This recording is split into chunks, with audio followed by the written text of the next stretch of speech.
ক্রিকেটের মোনালিসা, হায় রে আমাদের LKD লিটন কুমার দাস। ভাইরে, তুমি যেন আর দেশে আসো না, আর যদি আসো গামছাতে মুখটা ঢেকে আইসো, কারণ দেশের লোক তোমার মোটেও পছন্দ করে না এখন আর। তুমি, তারপরে শান্ত, এরা কি খেলছো? তোমাদের খেলার তো কোনো দাম নাই। T20 ওয়ার্ল্ড কাপে তোমরা টেস্ট খেলার মতো খেলো। তোমরা তো দেশের মান সম্মান ডুবাইছো। সত্যি কথা বলো তো, তোমরা কি ক্রিকেটের বানানটা পারো? আমার মনে হয় না তোমরা ক্রিকেট বানান পারো। তোমরা যে সুন্দর খেলা খেলছো, আমরা খেলা দেখতে দেখতে ঘুমায় গেছি। তোমরা যদি খেলতে থাকো, যখন 2 ওভার বল যায়, তখন যদি কোনো কাজে একটু বাইরে যায়, 5 ওভার বল আসতে আসতে দেখি যে 5টা উইকেট শেষ। তো তোমরা কি খেললে এই উইকেটে? মানে নিজের মান সম্মান ডুবাইতে গেছিলে। দেশের টাকা দিয়ে বিদেশে যা পিকনিক করতে গেছিলে। তোমার তো 900 কোটি টাকার বোর্ড। তোমার বোর্ডের লোকজন তোমাদেরকে যোগ্য দেয়নি, সঙ্গ দেয়নি। তোমরা খালি টাকা নষ্ট করতে গেছিলে। আমগর তো টাকার পরিমাণটা বেশি।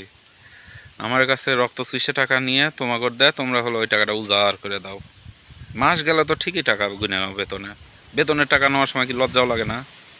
বেতন কি তোমাগর পৈতৃক সম্পত্তি যে চাইবা আর পাইবা?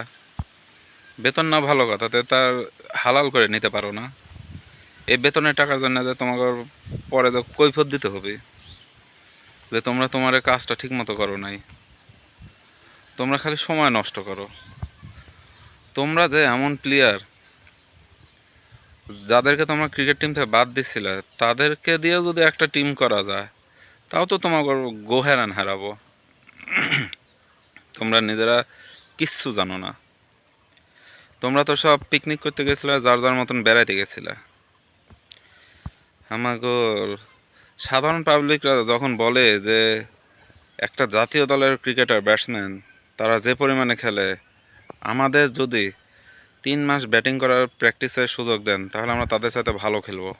এর সাথে বড় লজ্জা কিছু আছে? তো আর তোমাকে তো লজ্জা শরমই নেই। লজ্জা শরম থাকলে তোমরা এই কাজ করো? তোমরা মানুষ হবে না, মানুষ অযোগ্য। তোমাকে করতে কিচ্ছু হবে না।